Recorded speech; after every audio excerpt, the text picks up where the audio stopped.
Bonjour à chacun, à tous, ravi de vous retrouver mesdames, messieurs, encore sur ce nouveau numéro de Semaine à la Loupe. Bienvenue à ce numéro et spécialement ce matin, nous allons parler des sujets d'actualité, les sujets brûlants de l'actualité, aussi bien nationale, internationale que locale.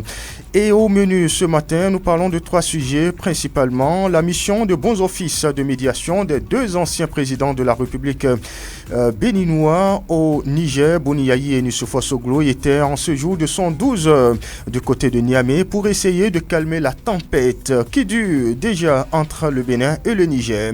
Aucune déclaration n'a été faite au terme ou au sorti des échanges. Que dire de cette médiation? On en parle en plateau débat.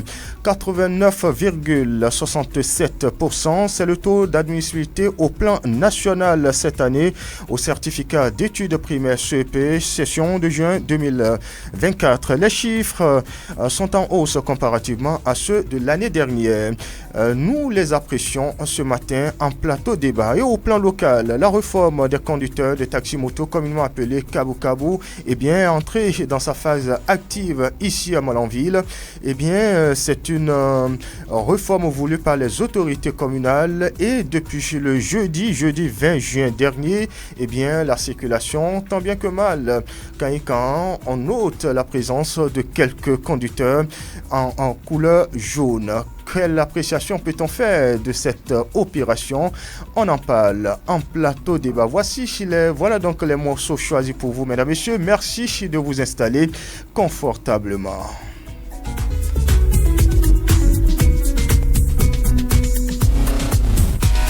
En retour en studio, ils sont déjà installés. Bruno Gakli, bonjour. Bonjour, Lukman Ogodio. Pierre Tapovo, bonjour. Oui, après 1 ou 2 rendez-vous de manquer. Hein? Oui. C'est 2. Hein? Pour recharger les batteries. Oui. Et nous revenons requinquer. Oui, en force. Ah oui. Bruno Gakli, Pierre Tapovo, nous allons, comme c'est la coutume par ici, décrypter l'actualité vue par des journalistes de la radio Sauté FM. Nous allons parler d'abord de cette mission de bons offices de médiation des 2 anciens présidents de la République béninoise, Boniayi et Nussoufo Soglo, étaient à Niamey pour discuter de la possible, je dirais, accalmie à retrouver entre le Bénin et le Niger. En filigrane, d'abord, d'entrée, comment cette mission, vous l'avez accueillie, Bruno? Oui, merci à vous, Lukman Ogodio, par rapport à cette mission des 2 anciens présidents, en l'occurrence le docteur Boniayi et Nussoufo Dieudonné Soglo. Moi, je pense qu'il fallait véritablement faire un tel déplacement, une telle médiation était quand même très importante. Vous savez, c'est une question géopolitique et purement politique. Depuis que cette crise a duré dans le temps, on a appelé à des médiations, on a appelé à des choses, mais on a vu combien de fois le gouvernement a joué pleinement sa partition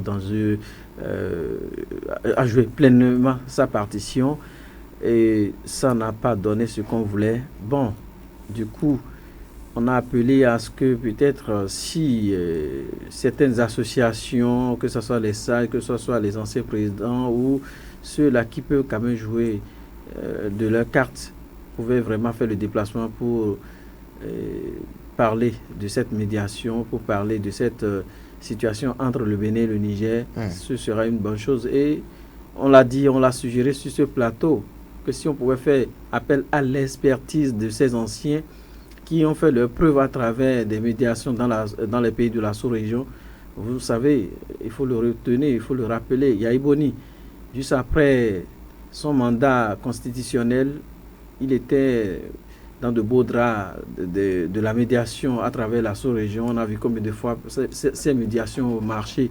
Donc aujourd'hui, voir ces 2 anciens présidents de la République faire le déplacement vers le Niger pour vraiment cette médiation, moi je pense parfois que c'est bien mûri, c'est bien pensé. Il fallait ça. Voilà combien de fois ces derniers aussi ont été bien reçus de l'autre côté. C'est bien, c'est très beau. Justement, parlant de l'accueil à Pierre Tapovo, y a-t-il des images qui retiennent votre attention? Oui, Lukman Ocheron n'était pas là, mais heureusement, tel qu'on l'a dit, la technologie a évolué.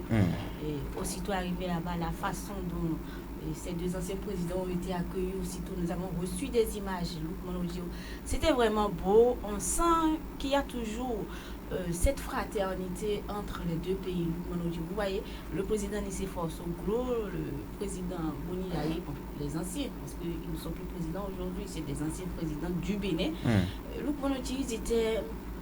L'accueil était vraiment chaleureux, avec même du tapis rouge. Vraiment, c'était bien. C'est inattendu cet accueil oui, ou comment? Pour moi, c'est une surprise. Parce que vous n'êtes pas sans savoir que depuis que cette crise entre le Bénin et le Niger a démarré, nous avons vu toutes les fois où on a essayé de tenter de rencontrer même le président de la junte au pouvoir, lui parler du général Tiani, ça n'a pas marché. La dernière fois, nous avons vu l'émissaire de Talon qui était allé, c'est vrai que c'était pour d'autres mission, mais c'était... Il a voulu profiter, le ministre, en fait, d'une pierre plusieurs coups ou deux coups pour remettre la lettre du chef de l'État béninois à Tiani, oui, le président de la transition. Oui, on nous a dit, c'est vrai, au retour, on nous a dit qu'il n'a pas pu rencontrer Tiani. Il est revenu avec la lettre, même si après, de l'autre côté, les autres ont démenti. C'était un flou. On ne sait plus qui dit la vérité entre les deux parties. Mais aujourd'hui, nous parlons d'une médiation entre de Soglo et de Yaye qui ont décidé. Ils n'étaient pas des émissaires de Talon. Ce n'est pas Talon qui les a envoyés. C'était de leur propre gré. Ils sont partis. D'abord, c'est ceux qui ont demandé audience. Et c'est parce que on a accepté de les recevoir qu'ils ont pris maintenant le chemin. Et on a appris le lundi, ils étaient allés là-bas. C'était beau. Donc, le retour également, nous avons vu des images qui ont circulé. Et ce qui est bon dedans, ils ont pu rencontrer Tiani. Ils ont échangé. Même si jusqu'à aujourd'hui, on note un silence total. Mais moi, j'ai foi quand même parce que, au dire des autorités du Niger, on aurait appris qu'on nous a dit que la balle est dans le camp du président Patrice Talon. Tout à l'heure, on va en parler. C'est un peu oui. flou. Moi, je ne sais pas ce qu'on veut dire un peu par cette phrase-là. Oui, on en parle tout à l'heure. Bruno Gakli, il y a une sorte de multiplication, de prise de contact du côté de Niamey. On a vu les deux anciens présidents béninois qui ont échangé d'abord avec une délégation et des officiels de Niamey, ensuite le président de la transition lui-même. Et on a vu également des images avec des anciens présidents nigériens. Et la délégation a échangé également avec la diaspora béninoise à Niamey. Tout ça, c'est toujours pour la même cause. Oui, c'est toujours pour la même cause, vous savez, très souvent pour des cas... Vous savez, Boni Yaye, on le connaît dans le passé de ce qu'il est habitué à faire, ces médiations pareilles. Vous savez, quand on parle de médiation, c'est aussi beaucoup de couches qu'il faut rencontrer. Chacun a son mot à dire dans une crise. Chacun a ses idées à lancer. Donc, en tant que quelqu'un qui veut procéder à la médiation, il est là à écouter toutes les parties avant vraiment de poser véritablement le diagnostic devant la personne qui est concernée. Donc, voyez-vous, l'étape de la rencontre des différentes structures. On a parlé tout d'abord des cadres de la présidence, de l'art, du Premier ministre, le ministre de la Santé, tout ça là. Après tout, il est allé à la base rencontrer la diaspora, tout ça là, pour entendre. Il faut avoir le retour. Parce qu'il ne faut pas vous jeter dans la médiation pour la médiation. Non, il faut avoir un retour pour savoir qu'est-ce que les autres qui sont à côté pensent de la situation qui prévaut. Qu'est-ce qu'ils pensent. Donc, en fait, lorsque vous recevez tout ça là, ça vous permet d'avoir des éléments à convaincre ou des éléments à savoir comment poser votre problème. Donc, moi, je pense que ça a été bien et ça prouve combien de fois le Bénin et le Niger demeurent toujours des frères et que c'est juste une situation qui est arrivée et que dans les tout prochains jours, ça va se ranger. Sauf que le chef de l'État, Patrice Talon, on ne l'a pas vu vraiment impliqué, on ne l'a pas senti impliqué, ou peut-être ce sont des non-dits de cette médiation. On n'a pas vu Patrice Talon, par exemple, échanger en amont avec les deux anciens présidents.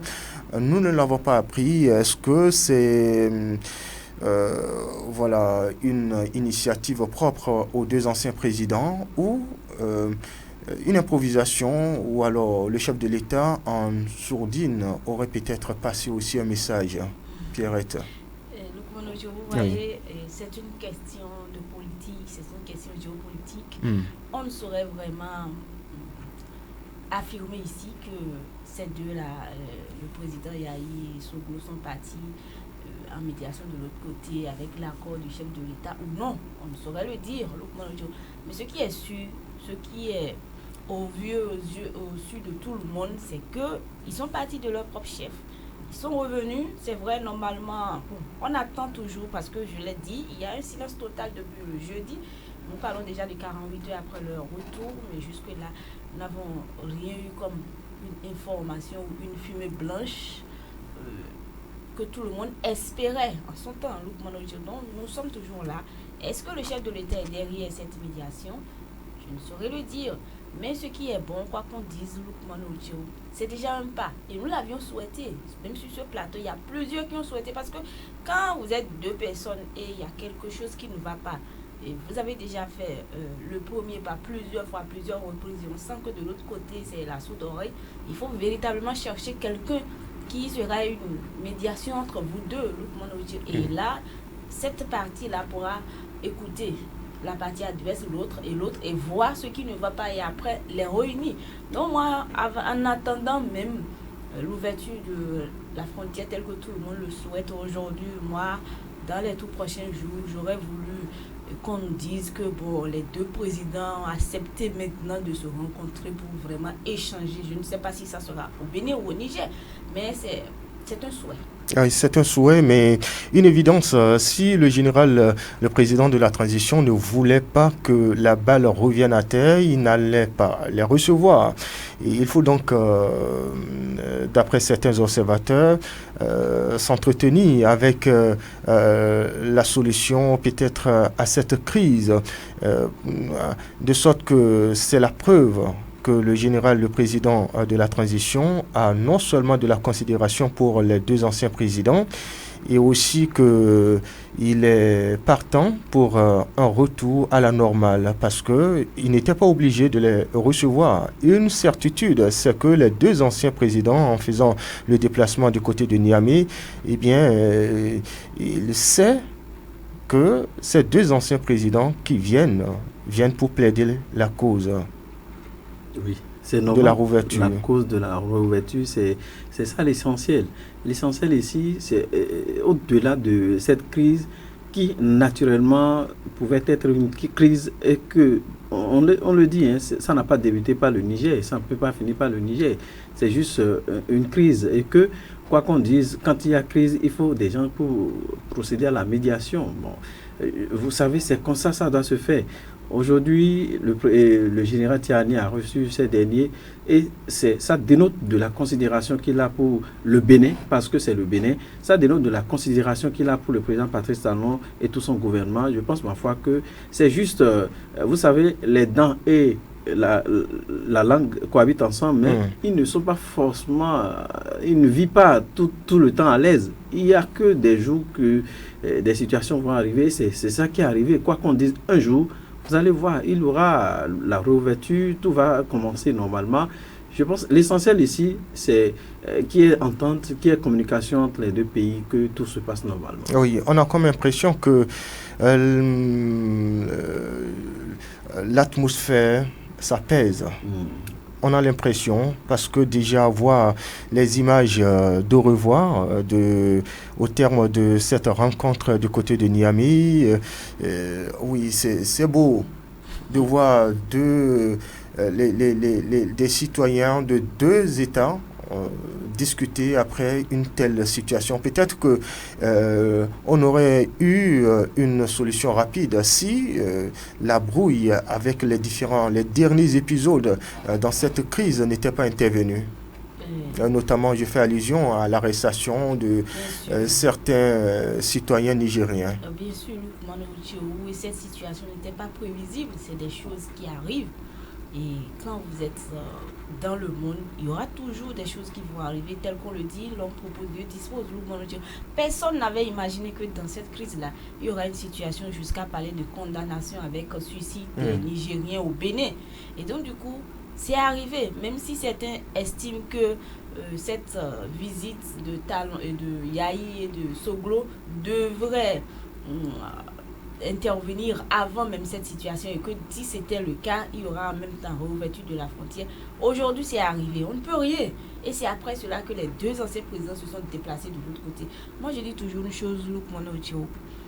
C'est des choses qui arrivent et il va falloir vraiment qu'on fasse avec. Parce que quand vous vivez, vous êtes appelé à rencontrer des épreuves. Mais l'essentiel, c'est de surmonter ces épreuves. C'est une épreuve entre le Bénin et le Niger. Et vous voyez les images. Moi, à voir même les images, j'ai eu la chair de poule.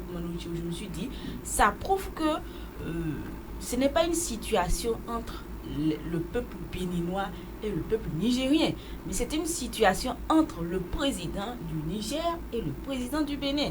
Maintenant, quoi qu'on dise, étant donné que nous sommes tous conscients aujourd'hui que cette situation impacte négativement sur les deux peuples, il va falloir vraiment qu'on fasse fi de ça. Vous l'aviez dit, si le général Tiani ne voulait pas vraiment qu'on ramène la balle à terre, un retour à la normale, il n'était pas forcé, il n'était pas contraint à rencontrer les deux anciens présidents, sachant bien qu'ils viennent pour telle mission. Et il a reçu il les a reçus. Ça voudra dire que vraiment, nous attendons la suite. C'est vrai, on nous a dit que la balle est dans le camp du président Talon. On attend de voir. Oui. Qu'est-ce qu'ils veulent dire réellement par ça? On ne sait pas. Avoir la balle dans le camp de Talon et Bruno Gakli, on sait que ceux qui sont allés négocier, je dirais, qui ont mené cette médiation du côté du Niger sont des opposants au régime du président Patrice Talon.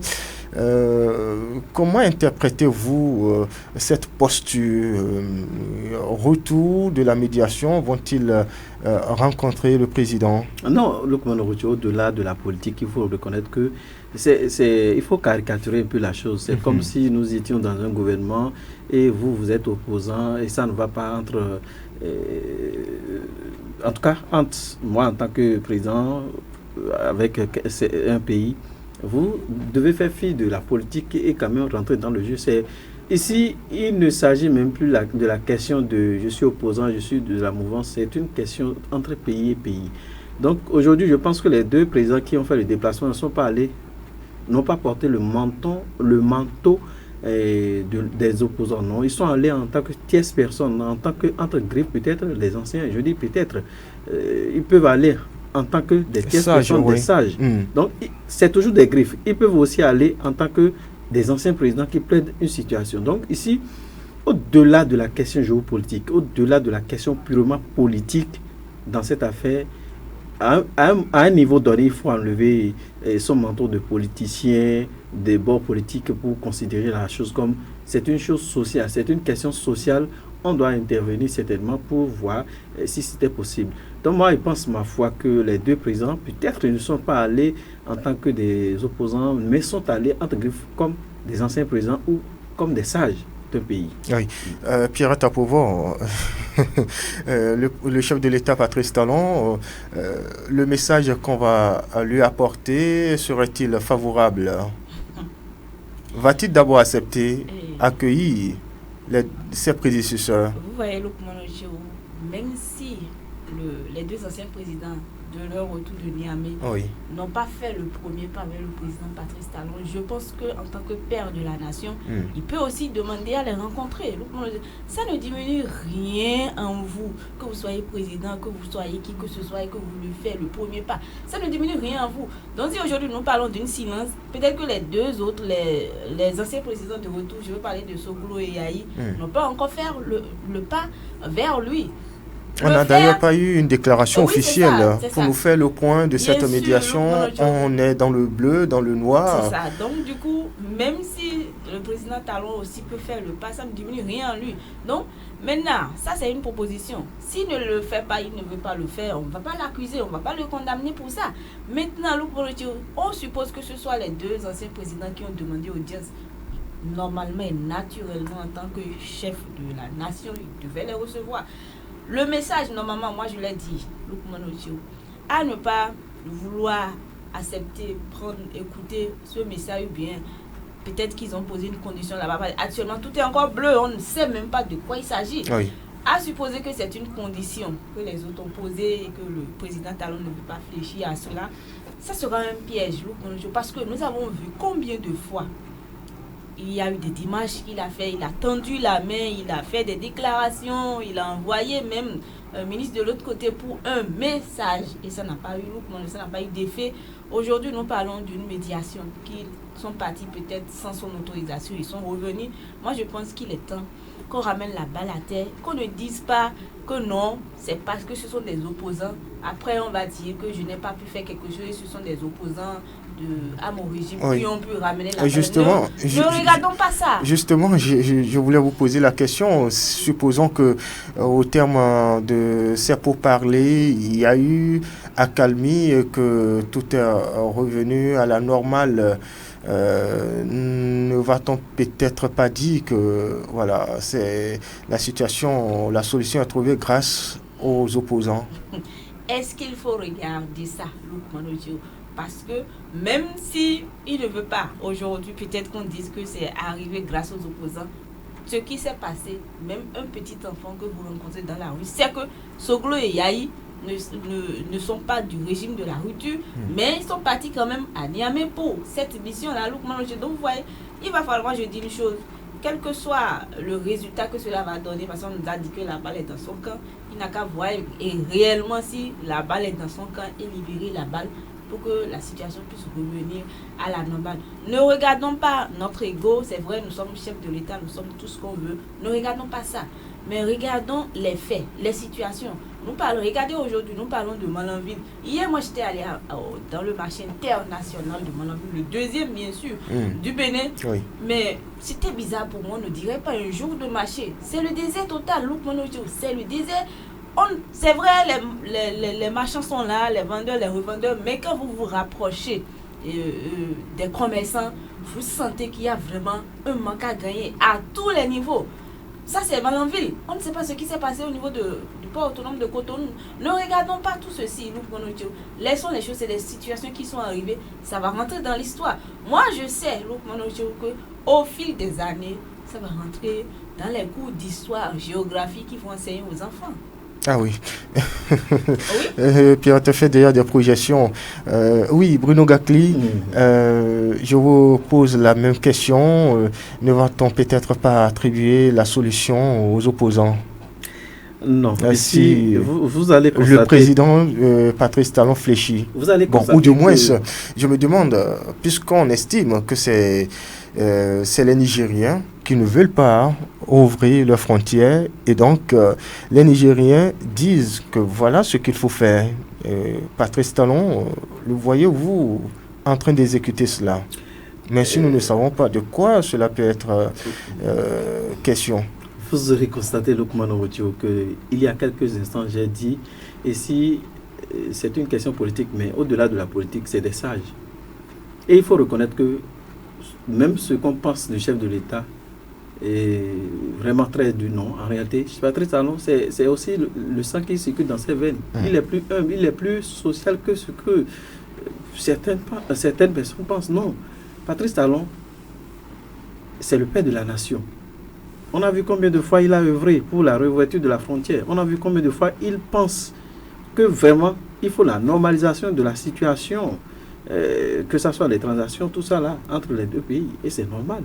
Tout le monde n'est pas du même avis que vous, parce que certains estiment... C'est le chef de l'État. Oui, qui ne voudrait pas de la normalisation de la situation et à la fois détenir... Il ne faut pas que... Oui.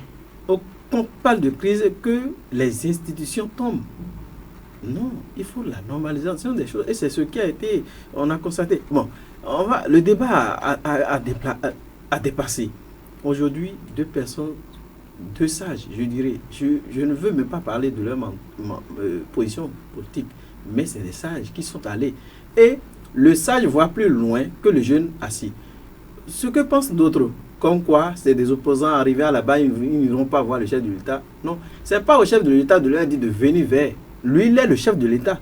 Et chacun doit bénéficier, même si je suis jeune, je suis petit, je suis positionné par le peuple, je suis responsable même du vieux. Donc ça voudrait dire que, au retour, le chef de l'État n'a pas besoin de demander aux deux sages de venir lui faire le point. Non. L'essentiel, le bon sens, c'est que ces derniers qui ont pris peut-être l'initiative, on ne sait pas comment ça s'est passé, moi je ne sais pas, mais qui ont pris l'initiative de venir rendre compte au chef de l'État de la manière la plus courtoise. Et il faut reconnaître, le chef de l'État, avec ces derniers, il y a les gens qui... ça passe normalement, et le courant passe. Mais c'est lorsque peut-être on va rentrer chacun dans le manteau politique que, bon, on ne sait pas ce qui se passe. Bon, quoi qu'on dise, c'est des hommes qui se côtoient, c'est des personnes qui se connaissent, mais le bon sens remonte, bien que au retour de ces derniers, c'est à eux de demander audience et de rendre compte au chef de l'État. Et c'est peut-être d'ailleurs pourquoi au retour, on n'a pas eu une déclaration de ces deux hommes. Oui, je souhaite même dans cette situation qu'on n'ait même pas... Bon, je ne veux pas que ça remonte encore. Vous savez, lorsque vous parlez, oui, ils vont dire ce qu'ils auront à dire. Le Niger dira ce qu'il a dit. Mais tout de suite, ça va encore prendre d'autres tournures. C'est comme une lecture. Quand vous prenez votre livre, vous lisez, quelqu'un peut comprendre la portion de phrases selon autrement. Donc, je propose, ils sont allés, ils sont revenus, que nous gardions comme ça le silence, que ça soit entre les responsables, les chefs de l'État, que ça soit une situation réglée entre eux. Mais lorsqu'on va commencer par sortir aux conférences de presse, chacun analyse de sa façon et on peut mal interpréter les choses et ça peut encore causer d'autres soucis qu'on n'a pas voulu. L'option de la discrétion vous semble la meilleure? Parce que j'ai vu dans le passé, on est sorti trop. On a vu combien de fois ça a été analysé par-ci. Chacun prenait son téléphone portable, analysait de sa manière. Et de l'autre côté, on nous apostrophait, c'est-à-dire le Béninois. Donc, moi, je pense que dans cette situation, ils sont déjà de retour.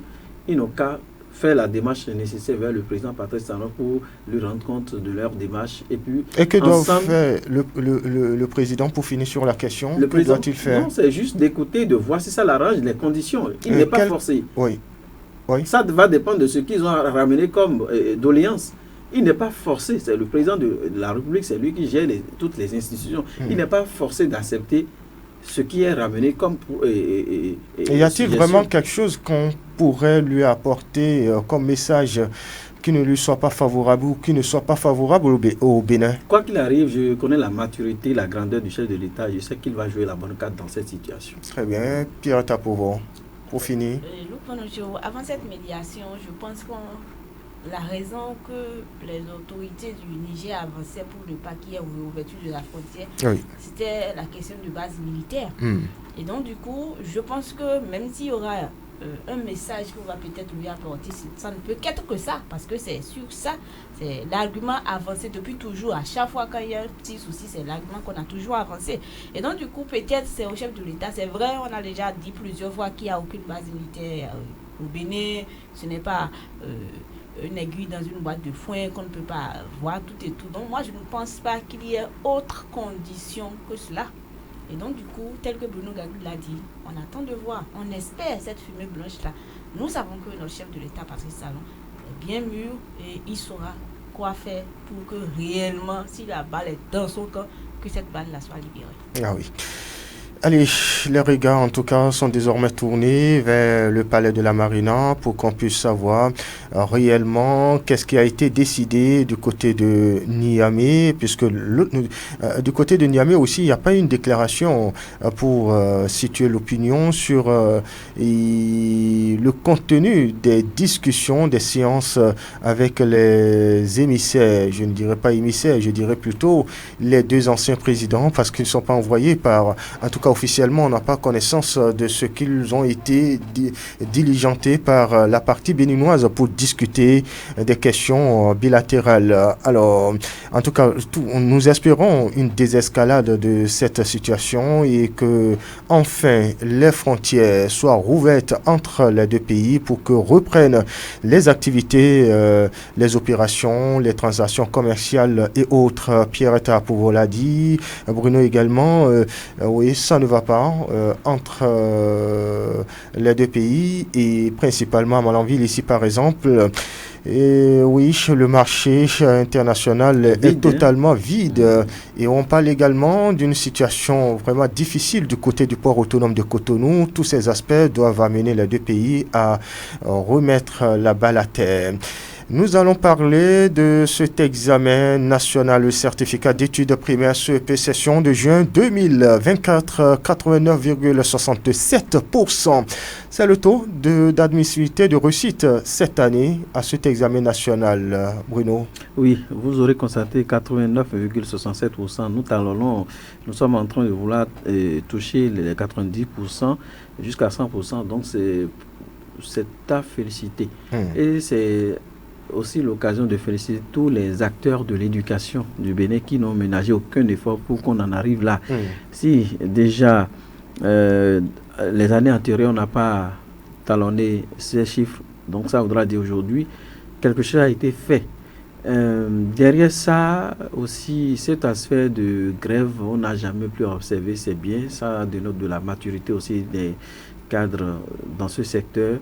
Ça montre combien de fois le gouvernement aussi a joué sa partition. Vous savez, quand les salaires tombent à bonne date, ça motive.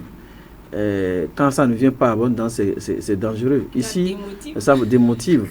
On a vu combien de fois les AME sont reconduits. La dernière réforme, sinon je dirais ce que le gouvernement a fait à l'endroit de ces derniers, ça a motivé, ça a poussé les gens à travailler. Au niveau de la base, notamment les enseignants, on a vu combien de fois ils se sont donnés à fond, malgré les intempéries dans d'autres localités. Si on veut parler de Malanville où la chaleur est atroce, on a vu combien de fois ils se sont chinés et ils se sont donnés corps et âme pour qu'on en arrive là. Parce qu'on parle d'un résultat sur le plan, c'est le taux sur le plan national, ça voudra dire que tous les acteurs sont à féliciter et notamment le gouvernement parce que on ne peut pas féliciter les acteurs à la base sans ne pas penser au gouvernement qui a beaucoup fait dans ce secteur. On a vu combien de fois ça motive, ça revient sur les conférences de presse pour rappeler les uns et les autres à toujours continuer dans cet engagement. Et moi, je félicite les deux camps. Ah oui. Faut-il classer les départements? Parce que malgré tout ce qu'on a dit, tout ce que le gouvernement a eu à dire, il y a toujours on a forcément besoin de connaître la position de chaque département, les 12. C'est bien cela. On a forcément besoin de connaître au moins le classement, le rang que chaque département occupe. Monsieur ne veut pas aller en fond parler des communes. Parce que même quand vous connaissez déjà le rang de votre département, c'est d'aller encore à la base et de classer au niveau du département combien de communes et quelle est la commune qui occupe la dernière place. Parce que, quoi qu'on dise, quand vous classez, il n'y a que deux résultats. On veut savoir le premier et on veut savoir le dernier. Mais on n'a pas forcément besoin de classer. On ne sait pas. On n'a pas besoin de classer. Quand on prend les résultats, ce qui m'a fait rire, ils étaient en train lors de la délibération, à écouter le rang du premier, tel, deuxième, tel, troisième, tel. J'avais l'oreille vraiment attentive pour connaître le rang de mon département. La Liborie. Et j'ai entendu, la Liborie vient prendre l'avant-dernière place. Bon, ça fait un peu rire. C'est vrai, aujourd'hui, nous n'avons pas occupé le dernier rang. Mais l'avant-dernier, le dernier, c'est presque un peu la même chose. Moi, je dis toujours, il y a ce facteur-là qui va jouer toujours sur le rang qu'occupe le département de la Liborie. C'est lequel? Oui, ce facteur-là, c'est d'abord les conditions. Les conditions dans lesquelles les apprenants reçoivent les cours. Quand vous prenez, je parle du public bien sûr, parce que quoi qu'on dise, c'est vrai, il y a des écoles privées un peu partout, mais le privé, le parent qui dépense, parce que vous n'êtes pas sans savoir que la contribution, la scolarité au niveau du privé, elle est bien différente qu'au niveau du public. Parce que même aujourd'hui, nous parlons de la gratuité de l'école au niveau du public. Et donc, du coup, les conditions ne sont pas les mêmes. Vous voyez, même quand on parle du premier jour de la rentrée, dans certaines écoles, encore dans notre département de la Liborie, également peut-être dans Natakora qui a occupé le dernier rang, vous voyez, c'est difficile de voir les apprenants déjà le premier jour des classes recevoir les cours normalement et que tout a démarré. Parce qu'on parle de certaines écoles qui sont inondées, tout et tout, alors qu'au même moment, de l'autre côté, c'est aussitôt les cours ont démarré, aussitôt on reçoit les cours. Vous voyez? Donc, il y a aussi ça. Les conditions, vous allez dans des écoles peut-être de l'autre côté de Cotonou et autres, c'est bien, ils sont assis deux par table correctement, la salle est aérée, mais au même moment, moi je le dis toujours ici, quand vous venez ici à Malanville, nous sommes dans le département de la Liborie, vous allez dans certaines classes, même le CM2, vous avez la chair de poule. Pourquoi? Vous voyez les conditions, les enfants sont serrés sur les tables, ils sont assis jusqu'à 3, 4, 5 même par table, parce que nous parlons de insuffisance de mobilier, insuffisance de salles de classe, les conditions ne sont pas les mêmes. Et tant qu'on ne corrige pas cette disparité au niveau des conditions de vie, des conditions des apprenants et aussi des enseignants, un enseignant de l'autre côté qui entre dans sa salle et à peine 35 apprenants écoliers assis, vous voyez ce qu'il va donner, le plaisir qu'il aura à donner le cours. Et un enseignant qui va et qui est devant et regarde en face de lui, voit plus de 100 écoliers, 100 apprenants assis, serrés. Il n'y a même pas de place pour passer. On a connu 200 combien? 272 dans une classe. Vous voyez, ça donne un peu... je ne sais pas quoi dire. Donc, vous voyez, les conditions ne sont pas les mêmes. Donc, c'est normal, Laurent. Mais il va falloir vraiment qu'on pense à cela. C'est vrai, il y a des ONG. Aujourd'hui, on parle de toutes les filles à l'école. On parle des cantines scolaires. On aide les parents beaucoup. Mais quand on investit dans ces secteurs-là, il va falloir vraiment également qu'on pense également à diviser les classes là où il y a plusieurs. Parce qu'on ne peut pas interdire aux parents d'inscrire les enfants. C'est de ça qu'il s'agit. Les parents inscrivent beaucoup. Les enfants sont plein. On les a inscrits, mais les salles de classe ne suffisent pas. Les bancs, les mobiliers ne suffisent pas. Qu'est-ce qu'il faut faire? Il va falloir qu'on pense également au niveau de ces secteurs-là. Et ça ira. Les enseignants, tel que je l'ai dit, enseignants de Malanville, enseignants de Cotonou, ils ont reçu la même formation. Oui. Je vais vous donner lecture du classement fait par nos confrères du journal Matin Libre qui a essayé de faire le classement. Premier, Plateau, 95,35%. Deuxième, Borgou, 94,60%. Troisième, Donga, 93,97%. Quatrième, Mouno, 93,02%. Vient le littoral en cinquième position, 91,99%. Sixième, les collines avec 91,11%. Septième, le Zou avec 91,18%. En huitième position, on a l'Atlantique qui a obtenu 90%, 90,11%. Neuvième, Koufo, 85,04%. Vient ensuite le département de Lomé avec 84,112%, bien entendu. Et ça, c'est la 10e position. 11e position, l'avant-dernier, la Liborie avec 83,11%. Et en 12e position, la Takora qui ferme la marche évidemment avec 82,16%. Mais selon les chiffres communiqués par la direction des examens et concours du ministère des enseignements maternels et primaires, on retient que le taux donné cette année, le taux de réussite est en hausse comparativement à celui de l'année dernière. On parle d'un taux revu un peu à la hausse de 8%. Oui, vous aurez constaté que c'est ce que j'ai dit dans mes propos.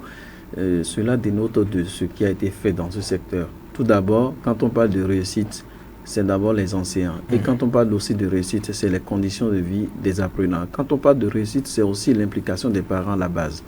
Alors, spécifiquement, vous aurez constaté, Pierrette l'a dit, elle a vu la position de la Liborie. Et dans ce contexte, on souffre beaucoup. Tout d'abord, la variation climatique qui joue beaucoup sur Malanville. Et on a même la chance que ces derniers temps, cette variation climatique où je ne sais si il y a une main invisible qui repousse la pluie, mais si un jour la pluie se fâche, ce qui va se passer à mon avis sera trop. Parce que dans le passé, on sait combien de fois il y a des situations d'inondation, mais depuis un an environ, on n'a plus connu cette situation d'inondation comme cela se doit. Mais on ne sait pas qu'est-ce qui se passe. Mais quoi qu'on dise, il n'y a que cette situation de climat qui joue beaucoup sur les... vous voyez, un enseignant qui est dans une condition difficile à donner les cours, la chaleur atroce, 15 heures comme ça, vous êtes là, vous transpirez. Et c'est la canicule. Il faut vivre dans des conditions quand même de température normale pour dispenser les cours. Voyez-vous combien de fois peut-être, pour manque de mobilier, les apprenants sont assis à même le sol ou assis 5 sur des tables. Avec cette chaleur, combien ils peuvent recevoir ces cours et les assimiler? Est-ce que dans ce contexte sécuritaire où dans certaines localités, il faut libérer tôt, déjà à partir de 17h30 ou 17h, les apprenants? Vous voulez que l'enseignant devienne magicien pour mettre le papier dans la tête des gens? Non. Et cet aspect on doit aussi savoir que les parents doivent s'investir. On voit combien de fois, déjà en 3e, les enfants sont déscolarisés, notamment les filles. C'est le mariage. Les ONG font déjà beaucoup. Mais moi, je dis au-delà de ce qu'ils font, dans leur plan d'action à l'endroit de plusieurs secteurs à Malanville, ils doivent repenser la chose. Repenser la chose pour dire quoi? Au-delà de donner, c'est déjà un grand pas. Vous voyez, les sacs, le soutien de scolarité pour certains, je ne sais quoi encore. Il va falloir qu'on pense à meubler les établissements, les écoles. Parce que d'abord, il faut partir de la base. Il va falloir que ces ONG, dans les prochaines années, pensent dans leur plan de développement ou d'accompagnement, pensent à meubler les écoles. C'est important. Parce que il faut que les bouts de chou s'asseyent dans de bonnes conditions avant de penser à une réussite. Parce que il faut voir la condition de composition. Vous êtes vous êtes 280 dans une salle et vous voulez composer. Est-ce qu'il aura un contrôle vraiment bien filtré? Non. Il va falloir qu'on pense aussi, ils font beaucoup, ces ONG, les autorités au plan local, mais on doit redoubler d'efforts à voir où est-ce que ça ne va pas, notamment en ce qui concerne meubler les écoles. Pensez à la construction aussi des classes, parce que c'est de ça qu'il s'agit. Quand toutes les conditions sont réunies, on peut penser à occuper une bonne place. Mais quoi qu'on dise, on ne peut accuser personne dans ce truc-là. Les enseignants ont joué leur partition, les apprenants certainement ont fait l'effort de jouer leur partition. Les parents, moi je dis, les parents doivent plus jouer leur partition à accompagner les enfants, parce que on ne peut pas comprendre que vous ayez inscrit votre enfant de CI et c'est en 3e que vous avez l'engouement de déscolariser cette dernière pour lui donner un mari. C'est pas heureux, c'est pas bien. Laissons les enfants aller à l'école, accompagnons les enfants. L'enfant qui déjà est en vacances, on lui met l'eau pure water sur la tête. Excusez de prendre ce thème péjoratif. On lui met l'eau en sachet sur la tête à vendre. L'enfant, elle a couru par-ci par-là. D'autres se convertissent en talibés. Tout ça là, et on veut que l'enseignant fasse quoi? On ne peut pas jeter de l'eau sale sur quelqu'un. Les parents doivent jouer leur partition. Et si possible, si on ne peut pas, d'une part, on peut limiter les naissances pour ne pas causer de soucis à la société. C'est aussi ça qu'il s'agit. Malanville est une commune particulière. On le dit, il va falloir qu'on attaque les secteurs, sinon des endroits où ça ne va pas, pour corriger le tir. Très bien. Pirata Pouvoir, ça veut dire que les collèges ou au niveau secondaire, on doit mieux s'apprêter pour accueillir cette masse importante, parce que les chiffres, c'est quand même l'échec peut être évalué moins de 17%. Et je me pose déjà la question de savoir comment ça va se faire quand on connaît déjà, je prends le cas de Malanville, normalement, parce que je suis à Malanville, quand on connaît déjà le problème du collège d'enseignement général 1 de Malanville, un problème qui a été drainé depuis la rentrée pendant les périodes de vacances. Je veux parler on parle de 7 salles de classe, sans table et banc, ni une seule table, ni un seul banc dans les classes là. Et vous voyez déjà, il y aura plus de 50% de ces apprenants là, de ces candidats, de ces nouveaux collégiens qui seront inscrits au niveau du collège d'enseignement général. Vous imaginez déjà le problème qui est déjà là. C'est comme ajouter un problème à un autre. Voilà qu'on ne peut pas interdire à ces enfants-là de venir au collège. C'est normal, c'est de leur droit de continuer leurs études. Vous voyez, c'est des problèmes qu'il faut vraiment penser à revoir. C'est vrai, on a eu des personnes de bonne volonté qui ont quand même fait des gestes. Oui. Ils ont fait des gestes de don de table et banc. Mais est-ce que cela suffit?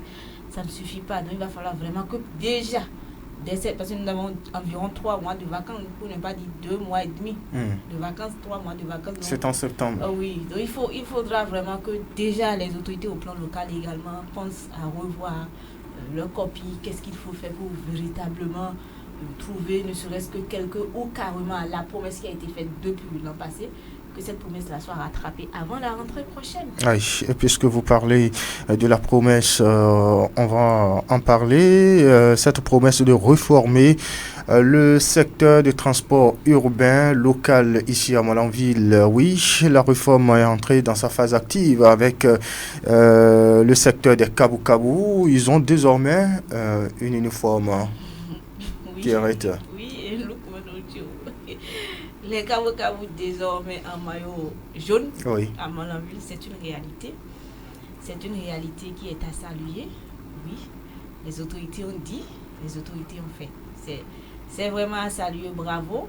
Mais juste que quand vous regardez dans le lot, dans la ville, je veux dire, excusez-moi ce thème, c'est un peu comme du haricot dans un plat de waké. On peut les compter au bout des doigts, ce qui n'est pas normal. Et je l'ai dit, ça frustre parce que quand vous savez combien les gens sont payés pour avoir ce maillot, leur numéro d'immatriculation, leur inscription, les tasses, tout et tout, et dans le lot, ces personnes se sont mis dans les rangs et que il y a certains également, je ne sais pas si on va utiliser le thème récidivistes et autres, qui ne veulent vraiment pas forcément avoir leur maillot, mais qui ne continuent pas à circuler. Ça frustre. C'est comme si on favorise d'autres au détriment d'autres. Donc il va falloir vraiment, vous savez, nous sommes à Malanville.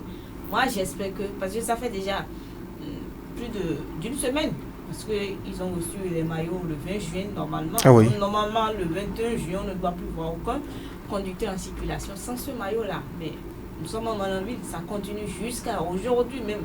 Il va falloir que dans les tout prochains jours, que les autorités pensent vraiment à corriger le tir sur le terrain. Oui, Bruno Gakli, le jeudi 20 juin dernier, en tout cas l'hôtel de ville a abrité la cérémonie de remise des tenues, des kabou-kabou, tenues uniformes évidemment, et on remarque que ça n'a pas, la vague jaune n'a pas encore véritablement pris ici à Malanville. Qu'est-ce que cela vous inspire? Oui, moi je pense que c'est du fait qu'il n'a pas peut-être eu, c'est-à-dire on n'a pas fixé une date pour quand même pour procéder à l'opération, parce que dans de pareils cas, que ce soit dans toutes les villes, lorsqu'on attribue ou lorsqu'on procède à l'attribution officielle de ces maillots pareils, on donne une date butoir à certaines personnes qui ne se sont pas conformées à vite rentrer dans le rang, où on leur dit en même temps la date de répression. Et c'est lorsqu'on fixe la date de répression, c'est une date qui est suivie et on ne relâche pas jusqu'à la fin. Aujourd'hui, oui, c'est réel. Il y a certains qui se sont conformés à la réforme. Bravo, c'est à féliciter. Mais ceux-là qui ne se sont pas conformés, ça va frustrer. Que vous ayez, vous, en tant que citoyen, vous êtes conformés. Et d'autres se disent que vous êtes les peureux, vous ne vous êtes pas... vous avez été vite, vous êtes vite emballé par ce vent de la réforme, tout ça là, ça frustre, ça gêne. Moi je pense que c'est une bonne chose, parce que désormais, même si vous êtes étranger, vous descendez à Malanville, vous saurez quand même qu'il y a des personnes qui pourront vous aider à rallier là où vous pensez aller. On l'a dit sur ce plateau, la première fois où moi je descendais ici, J'étais à côté des conducteurs Cabo, mais je cherchais un Zémignan pendant des heures. Sans le savoir. Sans le savoir. Et parfois, quand les gens vous approchent, vous avez peur parce qu'ils ne sont pas identifiables. Vous ne savez pas vraiment quelle est l'intention réelle. Voilà. S'agit-il des kabou-kabou ou des conducteurs de taxi-moto ou peut-être aussi des personnes de mauvaises intentions? Oui, ils étaient debout, regroupés là. Je crois que c'est juste une réunion, certainement des gens qui veulent aller. Quand on veut demander la main d'une fille, il faut aller se regrouper. Moi, je crois que c'est les jeunes là qui se sont regroupés pour peut-être aller demander la main d'une fille quelque part dans un village. Ben, on me disait non, que c'est les conducteurs de taxi, mais on est dans une ville. Et une ville pas des moindres, c'est Malanville, et une ville béninoise. Il faut qu'on se conforme aux réalités du Bénin. Et moi, j'ai toujours dit, on doit tout faire. La ville vitrine ici à Malanville, Malanville est une ville vitrine à l'endroit de notre ville, de la ville à côté qui est Gaïa. On doit montrer à nos frères de l'autre côté que oui, c'est que, moi je l'ai dit, on pourrait même avoir le drapeau béninois, parce qu'on est une ville frontalière. Le drapeau béninois qui fasse un peu la connotation de la tenue des Kaou-Kaou, mais ici ça a été comme Cotonou, c'est pas grave. L'essentiel c'est que ces derniers soient habillés en couleur. Parce que vous savez, à Paraguay à côté, les gens sont bien habillés. Vraiment, c'est beau à voir. Les gens, d'autres même font pique, comme on le dit dans nos langages vulgaires. Ils font de sap avec leur tenue et c'est beau. Moi, je ne sais pas. Porter la tenue, que ça ne soit pas une honte, non. Tout métier qui vous permet de gagner quelque chose, c'est à vous de mettre en valeur ce métier pour vraiment montrer aux uns aux autres que oui, moi, je gagne mon petit pain là-dedans. C'est important ce que je fais. Moi, je leur dis, tout ce que vous faites, pourvu que vous mettez de la valeur dans ce que vous faites, vous serez toujours important dans la société. Le métier de Cabo, beaucoup l'ont fait aujourd'hui, se sont relevés. C'est que vous êtes indépendant, vous êtes libre. Donc, je pense que chaque conducteur Cabo doit se raviser et dire attention, ce que je fais, c'est pour moi-même, c'est mon image. Et on sait combien de fois on a des personnes importantes. Et ils sont toutes, ces personnes les conducteurs sont importantes dans la circulation. Mais il y a des gens dans ce secteur ici à Malanville, ils sont responsables, on les connaît. Ils sont vraiment, ils se respectent, ils vous côtoient avec toute la manière sociale possible. Et même quand vous avez envie de faire des courses, vous les sollicitez, vous sollicitez leur service, ils sont là pour vous les faire. Donc, s'habiller, moi j'ai vu en circulation les gens qui s'habillent de façon... il y a un terme qu'on utilise au collège, débraille, voilà. On ne porte pas les boutons pendant que le truc il y a des boutons. Donc derrière ça, je ne sais pas si la mairie a prévu la seconde tenue pour ces derniers. Parce que si ça se fane, parce que c'est interdit d'aller fabriquer soi-même. Si cette tenue se fane, qu'est-ce qu'il faut faire? Ces derniers feront quoi? Est-ce qu'il faut retourner à la mairie? Il faut finir avec une réforme pour ne plus revenir sur les réformes. Ah oui. Oui, en tout cas, un uniforme est désormais disponible pour les conducteurs. Pierre Tapovo, peut-on assister les jours à venir à l'uniformisation de la circulation, en tout cas dans le secteur des conducteurs de taxi-moto? C'est ce qu'on espère. La balle est dans le cadre de la mairie. La balle était dans le cadre du talon, mais au plan local, la balle est dans le cadre des autorités communales. Ah mais oui, vous avez pensé à une réforme, c'est pour régler un problème. Donc, ne nous arrêtons pas à la moitié de cette réforme, parce que aujourd'hui, distribuer les maillots et dire bon, c'est terminé, c'est qu'en réalité, on n'a rien fait. Parce que vous connaissez bien votre population. Vous connaissez comment la population de Malanville est particulière. Sans qu'il y ait une chicotte derrière ici à Malanville, d'abord c'est le commun de tous les Béninois. Quand il y a une décision, s'il n'y a pas de répression, cette décision n'est pas trop suivie, on ne l'observe pas sur le terrain. Alors pourquoi distribuer les maillots et s'en arrêter de si beau chemin? Il va falloir vraiment qu'on pense aller jusqu'au bout pour qu'on puisse dire il y a une réforme vraiment à Malanville qui a démarré, qui a pris corps et c'est à 100%. Et qu'on dise que désormais la mairie ne s'amuse plus. Hein. Vraiment, Malanville n'est plus comme Malanville d'hier. Attention, tel qu'on a toujours l'habitude de chanter, c'est Malanville, nous sommes à Malanville. Il va falloir que désormais, là, qu'on commence pas à dire bravo, la mairie a attaqué une réforme. Et la première réforme, c'est dans le secteur des conducteurs Kabukabu, ça a réussi à 100%. Tout le monde est en tenue. Si on voit quelqu'un en circulation qui n'est pas en tenue, on l'extirpe de la circulation et pas des manets, pas des stratégies. Donc la balle est encore dans le camp de la mairie et on nous parle encore de cette façon de rétrocéder 3 000 francs. Je ne sais pas comment ça va se faire. On attend de voir dans les 3 prochains jours qu'est-ce que ça va donner. Et la balle encore est dans le camp de la mairie. On attend de voir dans les semaines qui vont suivre ou dans les jours qui vont suivre au moins l'uniformisation de ces réformes en circulation. Oui, en tout cas l'uniforme, la tenue uniforme est disponible pour Malanville désormais, c'est la couleur jaune et ils sont facilement identifiables en circulation. Il revient aussi aux demandeurs de services que nous sommes, qu'on sollicite, ceux qui sont en règle par rapport à cette réforme voulue par les autorités. En tout cas, le commissaire du poste frontalier de Malanville a déclaré que la tenue est à usage unique, personnel. Il n'y a pas question de voilà, je vous passe ma tenue, Bruno, ou demain c'est à Pierrette. Mais comment on va faire les camans? À Paraco, il y a quelque chose qu'on appelle camans. Quand je suis fatigué, je donne ça à quelqu'un. Allez. Camamilou. D'accord. Ça, c'est des thèmes vraiment. On se souhaite un excellent week-end, Bruno. Pierrette Apovo, bon week-end à vous.